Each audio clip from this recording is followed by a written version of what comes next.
Hi, welcome back. Daniel Campbell here from QA Bootcamp. Thank you so much for joining me.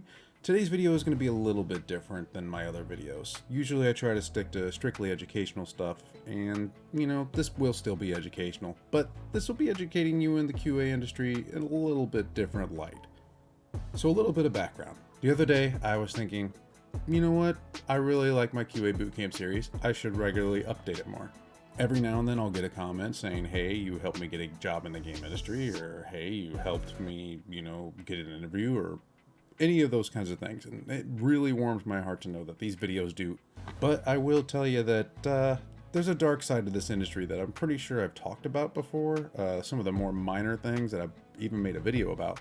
But there's some darker things in the QA side of the industry that I feel if I'm going to be pimping out this job, I should probably do a better job of explaining to you. So before you go jumping in and getting your big dream job of being a tester in video games, let me help you pump the brakes a little bit there. And if you think you still want to do it after this, please, by all means. I think it's a wonderful job. It's not for everybody. For me personally, I absolutely love being in video game QA, and I hope to die at my desk kind of thing. Like whether that's in QA or what have you, I just love making video games for a living, and QA is an awesome way to do that in my opinion.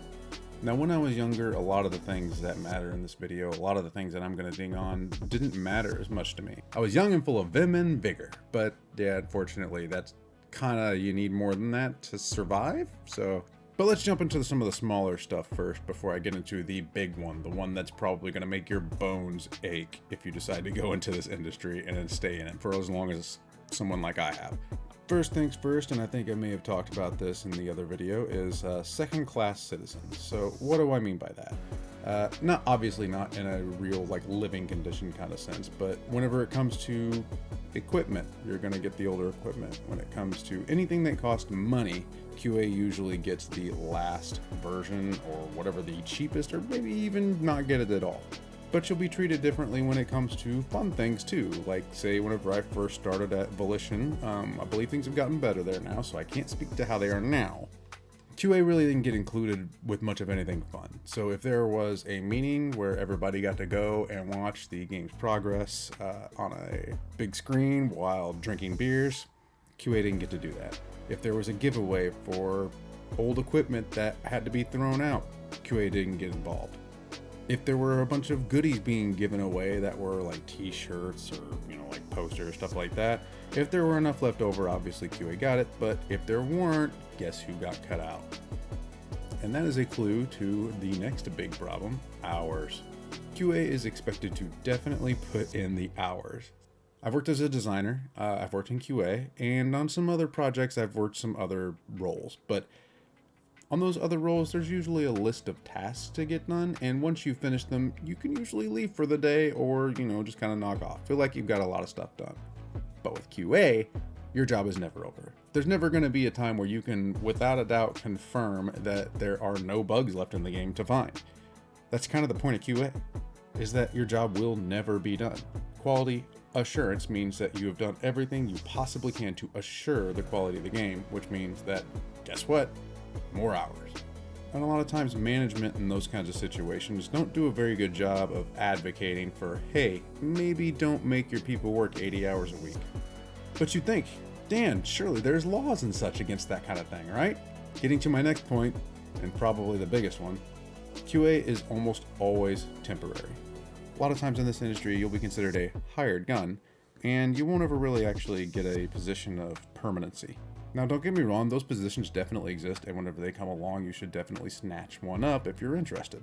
But the majority of the time, whenever you've worked in QA for a while, you'll start to get little flashes of PTSD anytime someone says the term 1099.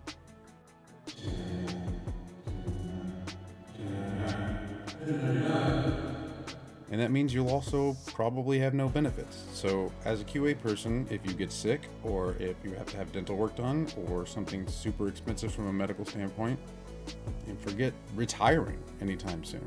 Unless you're going to put it away for yourself, you're not going to get the benefits required to retire. Now, that's not to say this is all doom and gloom. There are some great things going down in the world of video game QA, and hopefully its attempt to unionize. But if you've read these articles the same way that I have, you'll know that this fight is nowhere near done. Big CEOs at big companies are going to pay us as little as possible until we do something differently. So what we need to do is to make sure that we support the people at, say, Ravensoft or any other place that's going to try and unionize. I know there's a lot of Activision Blizzard places right now that are doing their best to do this, and if you can help them, please do.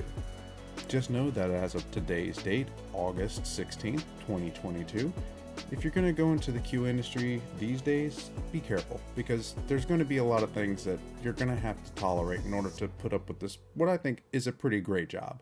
But hopefully one day, hopefully you're watching this far in the future and everybody's got a union gig and you can rest assured that you have a great job with great benefits and you're going to be able to feed your family. So, hello person from the future. I really hope you have some good news for me and you're not just some worse for wear, awful, tired, or more worn down version of me.